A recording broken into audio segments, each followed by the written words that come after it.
이렇게 원격을 또 다시 찍을 거라는 생각은 좀 못했거든요. 일주일 동안 또 다시 이제 원격이 될 거라는 것을 나중에 알게 돼서요. 수업을 간단하게 좀 진행을 하려고 그러는데요. 여러분들 교과서는 다 갖고 왔는지 모르겠어요, 학교에서. 근데 이거 그냥 영상을 넘어가려고 그랬었거든요. 그냥 영상 안 찍고 그냥 간단하게 유튜브 영상을 좀 올리려고 했었는데 뭔가 그래도 좀 꺼림칙한 것도 있고요. 여러분들 지난번에 이거 한국사 관련돼 가지고 이거 했는데, 이 정근대사 우리가 구석기부터 고려까지 지난 예전에 이제 조선 시작하기 전에 간단하게 하긴 했잖아요. 근데 까먹은 친구들도 좀 많은 것 같고, 그 다음에 이 부분이 수능에서 그렇게 자주 출제되는데 이제 여러분들 아마 1학년 때 지나면은 이거를 실제 수업 시간에서 만나기 굉장히 힘들 것 같습니다. 그래서 선생님은 고민하다가요, 이거를 그냥 2시간에 걸쳐 가지고 지난번에 한번 했기 때문에 정치사 관련된 내용들은 좀 제외하고 사회 경제사 중심으로 해서 조금 교과서를 한번 훑어보려고 합니다. 그래서 교과서 없는 사람들은 그냥 이걸 한번 그냥 봐도 돼요. 그냥 한번 보고요. 수능에서 좀 많이 출제되는 영역을 중심으로 해서 지난번에 저 했던 정치사 이해 부분을 좀 여러분들 보려고 하니까, 수업, 여러분들 어차피 대학 가야 되잖아요. 수능 봐야 되잖아요. 공부해야 되잖아요. 네. 그냥 소리 꺼놓고 딴짓 하지 말고요. 제발 이거 좀 켜놓고 좀 들었으면 좋겠습니다. 진짜 좀 나오는 부분들만 조금 선별해서 하려고 하는데 2시간에 걸쳐서 하려고 그러거든요. 일단 오늘은요, 음, 이제 구석기부터 했던 내용들 간단하게 얘기하면서 고려 이전까지의 내용들 관련돼서 내용 보고요. 다음 시간에 고려와 관련돼서 설명하지 않은 부분들 좀 간단하게 언급을 좀 하도록 하겠습니다. 수능 관련돼서 자주 출제되는 영역들을 여러분들 한번 볼 텐데, 이게 중학교 때 공부했던 내용들이라 기억이 좀 나긴 날 거예요. 첫 번째 우리 교과서에 보면 14페이지 우리 역사가 시작되다 이 부분 있죠. 이 부분도 설명을 좀 많이 했었는데, 뭐 구석기 시대, 신석기 시대, 청동기 시대 관련돼서 여기서 꼭 수능에서 한 문제 정도 출제되죠. 특히 여러분들이 좀 많이 알아야 될 게 여기 빗살무늬 토기, 그 다음에 주먹토끼. 이건 구석기 시대와 신석기 시대를 상징하는 대표적인 거고요. 뭐 구석기 시대 뭐 했던 내용도, 신석기 시대 했던 내용도, 청동기 시대 했던 내용들은 뭐 수업 시간에 계속 언급을 하긴 했습니다. 여러분들 그런 내용들은 조금 잘 알아두면 될 것 같고요. 다음에 주제 2번 넘어가서요. 만주 한반도의 국가가 등장하다 관련돼서 최초 국가가 고조선이 나오죠. 고조선 나오는데 뭐 고조선 관련돼서는 수능 문제에서 거의 출제되는 건 없습니다. 그리고 옆에 보면 여러 나라는 어떻게 발전하였을까라고 되어 있는데, 참고로 여기 우리 역사 시작되다 이 구석기 시대, 신석기 시대, 청동기 시대에 관련돼서 수능 문제는 반드시 1번 문제는 이 정도에서 출제가 돼요. 그렇기 때문에 여러분들 만약에 수능 관련돼서 나는 공부 진짜 해야 되겠다. 솔직히 고등학교 1학년 때 공부 못했잖아요. 안 했잖아요. 지금 정신 차리고 이 부분만이라도 좀 여러분들이 조금 잘 좀 파악해 두면 좋지 않을까 생각이 듭니다. 여러 나라는 어떻게 발전하였을까 이 부분에서는요. 수능 문제가 굉장히 요즘에는 쉽게 나오잖아요. 쉽게 나오니까 여기 밑에 뭐 연맹왕국 뭐 이런 거는 몰라도 됩니다. 그리고 우측에 보면은 여러 나라의 성장이라고 돼 있죠. 여러 나라의 성장. 이 여러 나라의 성장은 여태까지 나온 적은 없어요. 나온 적은 없는데 한 번 정도는 출제가 될 수도 있습니다. 그렇기 때문에 여러분들 고구려의 이런 정치 제천행사, 부여의 제천행사, 동해아국제의 제천행사, 삼한의 제천행사, 이런 정도는 여러분들이 기본적으로 조금 알고 있어야 돼요. 제천행사가 뭐냐면요, 하늘에 제사를 지내는 겁니다. 청동기 시대는 이제 변홍사가 일반적으로 됐잖아요. 그래서 어 하늘 벼농사는 가장 필요한 게 물이기 때문에 하늘에서 제발 물 좀 제대로 좀 내려라, 비야 제대로 내려라 라고 하면서 제사를 보내는 것을 제천행사라고 합니다. 제천행사, 고구려의 동맹, 부여의 영고, 동해아국조, 동해의 무천, 뭐 이런 것들이 있다는 거 알고, 삼한에서는 재정분리와 소도가 있었다는 사실. 재정분리가 뭐고 소도가 뭐냐, 솔직히 그 정도는 몰라도 돼요. 몰라도 되는데, 이게 이 고구려가 있었던 이 시대가 고조선이 멸망한 다음에 있었던 그 시대다. 그리고 이것이 삼안에 있었던 거다. 연대 구분만 좀 여러분들이 조금 해두면은 좀 좋지 않을까라는 생각이 듭니다. 재정분리는 얘기하면요, 제사와 정치가 분리된 시대를 이야기합니다. 제사와 정치가 분리된 시대. 제사는 여기 있는 청군이라는 사람이 주도했고요. 정치는 군장이라는 사람이 주도를 했어요. 그리고 제사장이 다스리는 지역과 정치인이 다스리는 지역이 나눠져서 제사장이 다스리는 신성적인 구역을 소도라고 합니다. 여기엔 도둑을거나 살인을 저지르는 범죄자가 숨어 들어가도 정치인이 잡아갈 수가 없는, 군장이 잡아갈 수 없는 그런 곳이기도 해요. 그런 것들 여러분들 조금 기본적으로 알아두면 좋을 것 같고요. 뭐 이거는 뭐 그냥 한 번씩 쭉 읽어보면 됩니다. 다음 18페이지 보면요. 초기 삼국과 가야는 어떻게 성장하였을까라고 되어 있습니다. 여러분들 고구려, 백제, 신라 각각 누가 세웠는지는 대부분 알고 있잖아요. 뭐 근데 그게 시험 문제에 나오진 않습니다. 중요한 건요. 여기 이 부분인데요. 오부연맹으로 구성된 고구려는 왕 아래 대가들이 있었으며 이들은 별도의 선인들을 다스리고 있다. 제가회의. 내신 문제에서는 이게 뭐 자세하게 나올 수 있는데 수능에서는요. 오부연맹 뭐 몰라도 돼요. 사자, 조의, 선인, 제가회의 이런 전용 정도의 단어들만 여러분들이 조금 알고 있으면 되지 않을까 생각이 들어요. 즉 얘기하려면요. 이게 당시 고구려, 백제, 신라 초기의 이 나라들은요. 군장들이 있죠. 군장. 군장이 뭐냐면 청동기 시대 이후에 이제 정치적인 실권을 잡았던 그런 사람들인데 한마디로 청동기 이후에 그 무리의 짱을 얘기해요. 그 무리의 짱. 그 무리의 짱들이 서로 연합을 해서 이제 국가를 만들거든요. 그걸 우리는 뭐라 그러냐? 연맹왕국이라 그래요. 연맹왕국. 근데 연맹왕국이면 여러분들 왕이 있는 거잖아요. 이 군장들이 돌아가면서 왕을 하거든요. 그럼 왕권은 강해요, 약해요? 약하죠. 실제로요. 아까 보았던 부여라는 나라에서는 하늘에서 비가 안 내리면은 왕을 죽이기도 했어요. 왕이 굉장히 조금 잘못한 정치를 해서라고 박았고요. 그런데 이제 조금씩 이런 연맹 왕국에서는 이제 이 사람이 왕을 하기도 하고 이 사람이 왕을 하기도 하고 서로 동등한 그런 관계라고 볼 수 있거든요. 그래서 여기 있는 이 군장 밑에도 신하들이 있었던 거예요. 왕만이 신하가 있는 것이 아니라 군장들 밑에도 신하가 있었다. 그런 뜻입니다. 그리고 이런 군장들이 모여가지고 회의를 했던 것을 뭐라 그런다? 제가회의라 한다. 라고 생각하면 돼요. 제가회의. 이거는 백제와 신라도 마찬가지거든요. 백제는 여러분들 고구려의 후예들이 고구려의 이주민들이 조금 세운 나라이기도 한데 백제도 정삼회의라는 것이 있었다. 고구려는 제가회의, 백제는 정상회의. 신라도 회의가 있었는데 신라에서는 화백회의라는 것이 있다.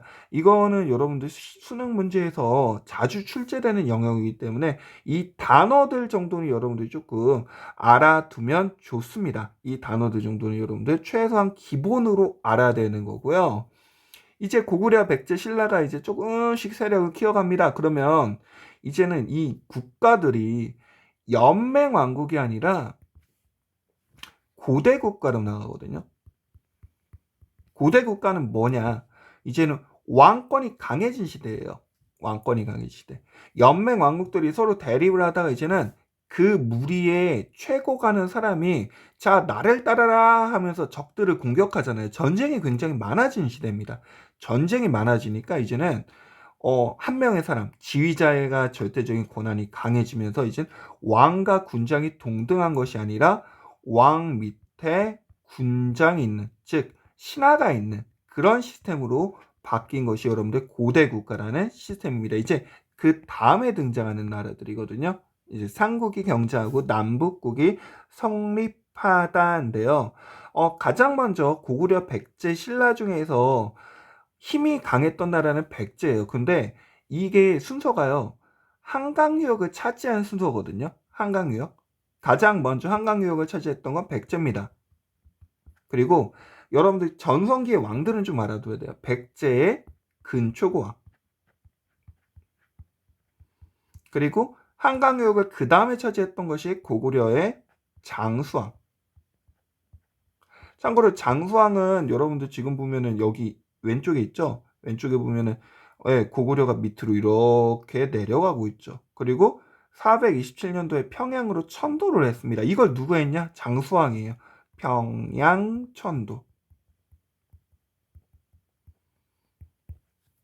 이렇게 고구려가 이렇게 내려가니까 백자 신라가 조금 쫄렸잖아요. 예, 백자 신라가 쫄리고 이렇게 내려가 있으니까 나중에 백자 신라는 한편이 됐었고요. 그런 와중에서 이제는 신라가 최종적으로 진흥왕 때 한강을 차지하게 됩니다. 뭐 이건 기본으로 여러분들이 조금 알아둬야 되는 내용이고요. 삼국간의 항쟁 어떻게 되었을까? 이제 백제 근초고왕 때부터 보도록 할 텐데요. 여기 있습니다. 4세기 후반 근초고왕은 만의 전쟁성 용은 부고론 공은 평양성 요토에 승리하였다라고 되어 있는데 수능에서 여기서 수능에서 좀 많이 출제되는 백제 왕은요. 여기 나와 있는 근초고왕 그리고 여기에 성왕 이 두 왕 정도는 여러분들이 좀 알아둬야 돼요. 근초고왕은 싸움을 잘했고요. 그 다음에 성왕은 고구려 장수왕이 내려와가지고 한강역에 빼앗았잖아요. 그런 와중에 수도를 사비로 천도하고 국호를 남부로 바꾸는 등 중흥을 하여서 중흥 노력을 하면서 열심히 싸웠고요. 힘을 키웠고요. 그런 다음에 신라와 연합하여 한강유역을 되찾았는데 신라가 배신을 때려서 한강유역을 빼앗겨요. 그때 배신했던 왕이 누구냐? 진호왕이라는 거죠. 이해돼요? 그럼 백제에서 중요한 왕들은 정리한 거고요. 이제 고구려 보는데요.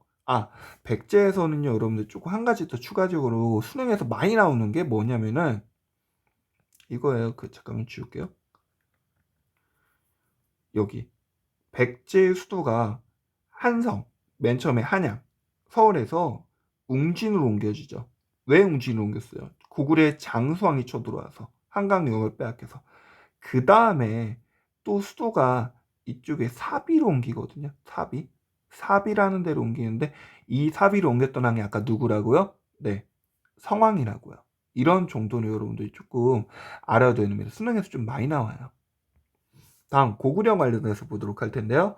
고구려는 여러분들 아까 백제 근초고왕이 싸움을 굉장히 잘했었기 때문에 당시 고구려의 왕이 죽었기도 했어요. 여기 고구려왕이 전사하였다고 했죠. 뭐 그거는 수능에선 잘 나오진 않습니다.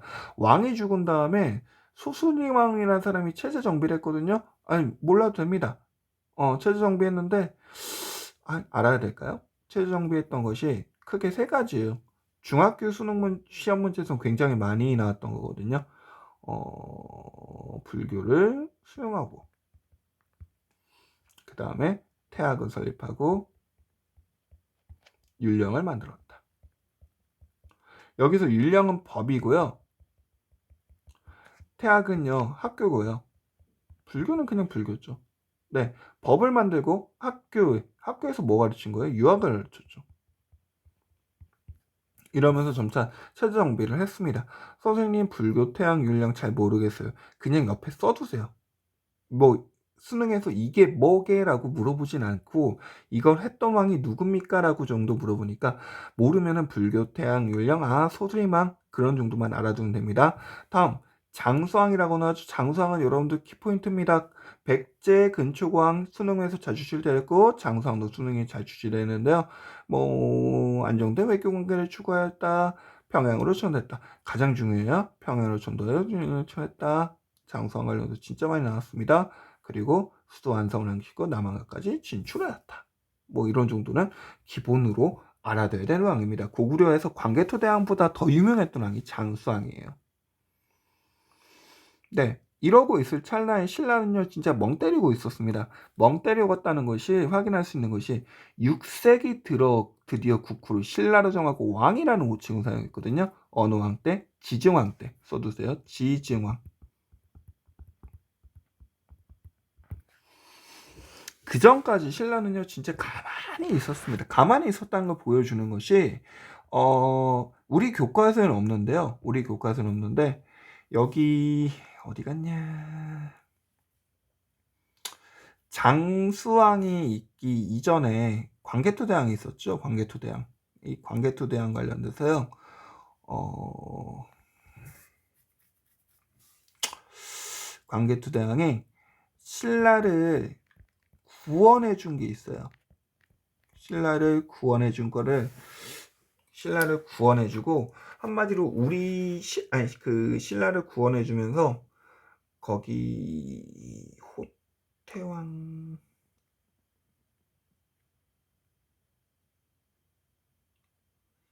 신라를 구원해 주면서 이렇게 조금 당시 한마디로 뭐 여러 가지 것들을 좀 많이 영향을 미쳤었거든요. 영향을 좀 많이 미쳤었던 거. 뭐 그런 것들이 좀 여러분들 좀 알아두면은 좀 좋지 않을까라는 생각이 좀 들고요. 다음 신라에서는요. 이거 율령을 반포하고 불교를 공인했던 왕 법흥왕 그리고 진흥왕 때 한강 유역을 확보하고 대가를 정복했다. 그리고 여러 가지 순수비와 적성비를 세웠다. 이거는 여러분들 조금 알아둬야 되는 내용이라고 볼 수 있습니다. 최소한 여러분들 여기에서 알아둬야 될 왕들 백제는 근초고왕과 성왕, 고구려는 장수왕, 신라는 법풍왕, 지증왕, 진흥왕 이런 정도로 여러분들 좀 알아두고 전체적인 시간관계도 잘 좀 파악해두면 좋을 것 같습니다. 다음 남북국 시대 관련돼서는요. 여러분들 뭐 대부분 다 압니다. 네, 살수대첩, 안시성 전투. 살수대첩은 수나라와 당나라와 안시성 전투가 고구려가 승리를 거두었던 거죠. 네, 고구려 백제 신라가 정신없이 싸우고 있는 와중에 중국이 껴들어가지고 네, 고구려를 침략했지만 우리가 고구려가 막아냈습니다. 그런 와중에서 신라가 당나라와 연합해서 가장 먼저 백제를 멸망시키고요. 이게 첫 번째고요. 두 번째로 고구려를 멸망시켰죠. 그리고 세 번째로요. 세 번째로 여긴 나오진 않네. 네, 세 번째로는 여기 세 번째로요. 여기 옆에 좀 써둡시다. 신라와 당나라가 전쟁을 벌이기도 하죠. 나당 전쟁. 이거 순서는 좀 알아둬야 돼요.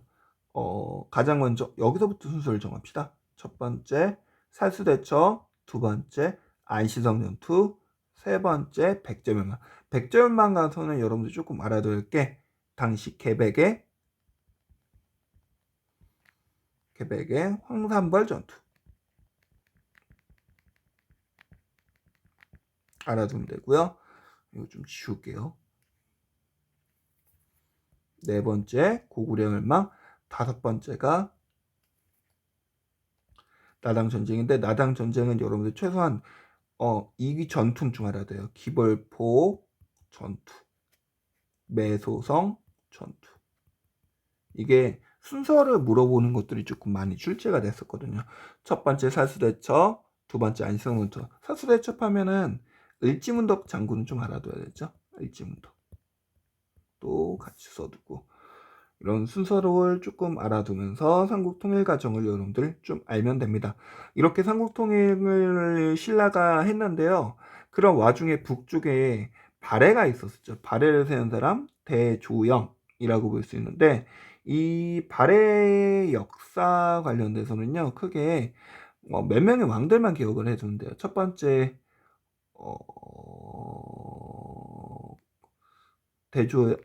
무왕, 그 다음 문왕, 그 다음 선왕. 무왕은 싸웠고요. 문왕은 문화를 발전시켰고요. 선왕은 해동 성국이라는 명칭을 남겼다. 최소한 기본적으로 이런 정도만 조금 알아두면 됩니다. 다음, 남북국은 어떻게 발전하였을까라고 되어 있는데, 여러분들 통일신라지. 이제 신라가 통일을 했잖아요. 통일신라에서는 여러분들 이왕은 반드시 알아둬야 돼요. 아까 고구려 백제 신라의 중요한 왕들 이야기했었잖아요. 통일신라에서는 신문왕 무조건 알아야 됩니다. 수능에서 많이 출제돼요. 국학을 설립하여 유교적 관련을 형성하였다. 그 다음 구서당에 고구려, 백제, 말간이를 포함하였다. 한마디로 이제 통일신라를 전반적으로 완성시킨 사람이에요. 완성시키면서 이제 중앙군사 조직인 구서당에 고구려, 백제 자신들이 함락시켰던 사람들을 포함시킨 거고요. 멸망시킨 사람들을 포함시킨 거고요. 한나라 사람이라는 그런 이미지가 있는 거죠. 그리고 국학이라는 학교를 만들어서 거기서 유교교육을 강조했다.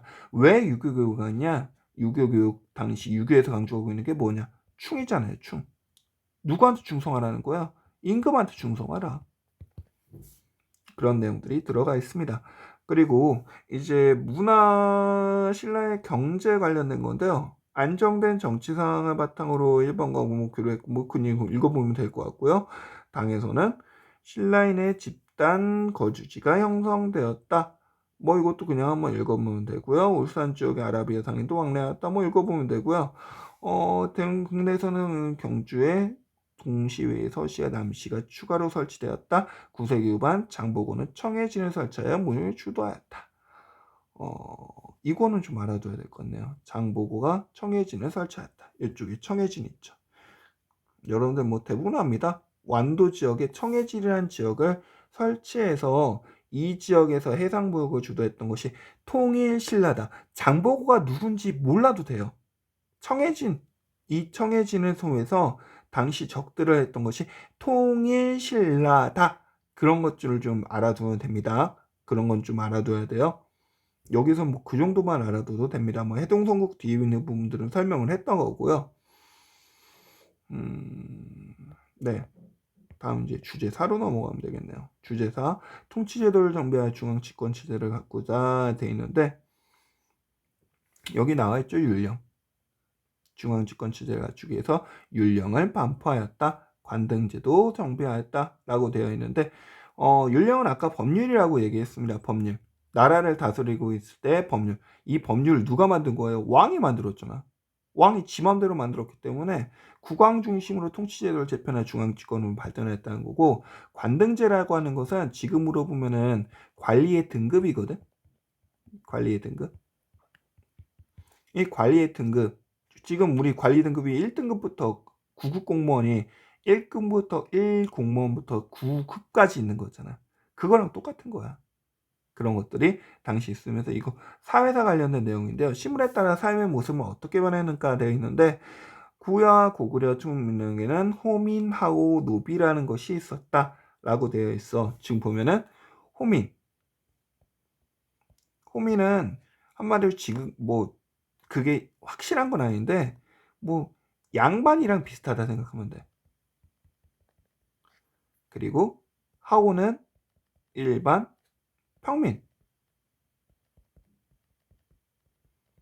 그리고 당연히 노비는 노비지.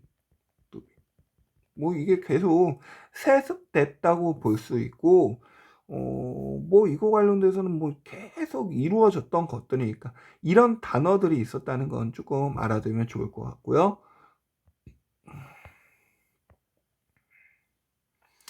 뭐 여기에서는 뭐 수산리 고분벽화가 고구려 시대 거구나. 뭐 이런 정도는 좀 알아두면 되고 이때 귀족들이 노급이란 걸 받았거든. 노급. 이게 노급을 받았던 게 이게 기록이 남아 있는 게 통일신라에 아까 한 명의 왕을 기억하라 그랬잖아. 왕 누구였어? 신문왕이지. 신문왕이 노급을 폐지하고 관료존을 지급했거든. 이게 수능에 많이 나와. 노급을 폐지하고 관료존을 지급했다.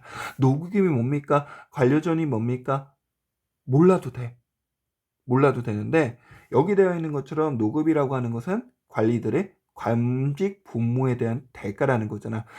지금 공무원들이 일하면 월급을 받는데 국가에서 당시 월급이란 체계가 없었던 거야. 그래서 관직 복무에 대한 대가로 어 A라고 하는 땅에 이 땅에서 나는 세금을 국가에 내는 세금을 거둘 수 있는 권한을 받았거든. 그걸 뭐라 그러냐?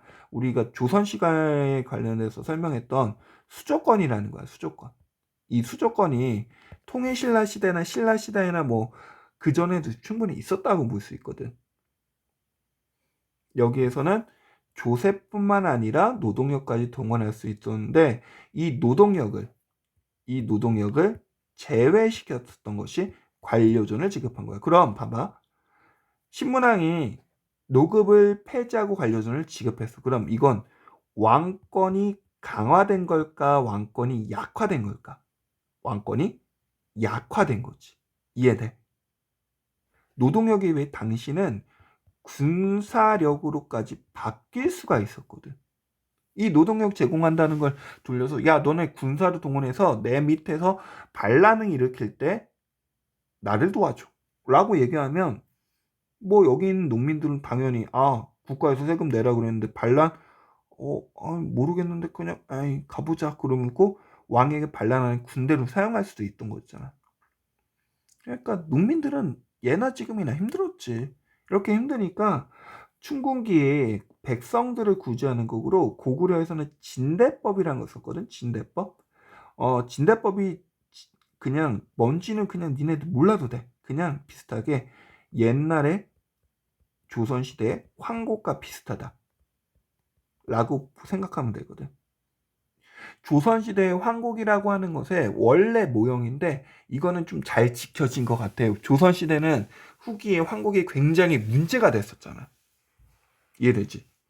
그리고 삼국의 통치체제는 어떤 특징이 있었을까라고 돼 있는데 뭐 이건 한번 쭉 읽어보면 돼. 좀 읽어보면 되는데 수능에서 좀 많이 나오는 것이 신라의 골품제라는 거야. 신라의 골품제. 신라에서 왕족이나 귀번직은 진골했고 뭐 있는데 한번 반드시 읽어봐야 돼. 반드시 읽어보고 이 골품제가 신라의 거냐라고 신라의 건 걸 아느냐라고 수능에서 거의 많이 물어봐. 그냥 이거는 신분에 따라서 여기 되어 있는 것처럼 옷을 달리 입고 건축 규모도 다르고 신분에 따라서 승진도 제한할 수 있는 것을 얘기하거든. 그런 것들을 골품제 어디에만 있었다? 신라에만 있었다 라는 걸 알아두면 되고 다음 통일 이후 신라의 통치체제가 어떻게 바뀌었냐라고 되어 있는데 여기에서 뭐 중요한 내용들 있는데 그냥 이건 간단하게 얘기하면은 집사부 그 다음 구주 오서경 이것이 통일신라의 정치체제라고 알아두면 돼. 통일신라의 정치체제. 집사부는 여기 써있는 것처럼 왕의 직속기관이거든. 집사가 누군가를 도와주는 그런 사람들이잖아. 왕을 도와주는 사람들이 이제는 정권이 권력의 핵심 부에 있었다는 거야. 그럼 왕권이 강해진 걸까? 왕권이 약해진 걸까? 집사부가 있을 때는 왕권이 강해진 거지. 그래서 이 정도까지 나오지는 수는 있는데 원래 신라는 상대등이라는 사람이 권한이 원래 제일 세였거든. 근데 통일됐잖아. 통일됐을 때 당연히 사람들은 왕들이 잘했더라고 생각할 거 아니야. 그래서 상대동의 권한은 통일신라 시대에는 굉장히 약해지고 이 집사부가 권한이 강해졌어.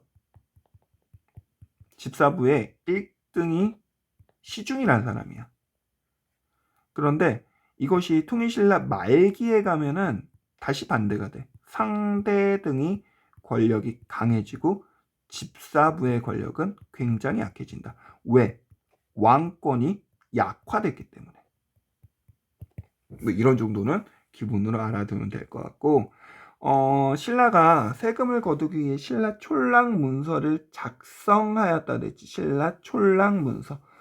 신라 촐랑 문서라고 하는 것이 뭐냐 여기 자세하게 나와 있거든.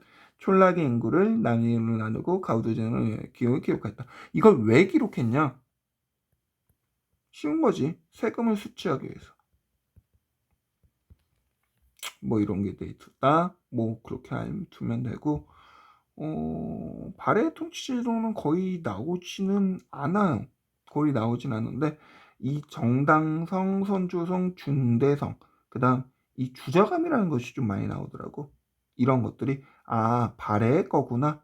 발해도 삼성육부라는 제도를 사용했구나 정도만 알아두면 될 거야. 아이고, 시간이 꽤 많이 됐네. 30분이 지났구나.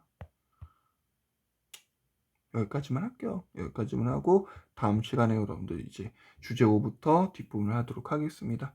네, 수업 마칠게요.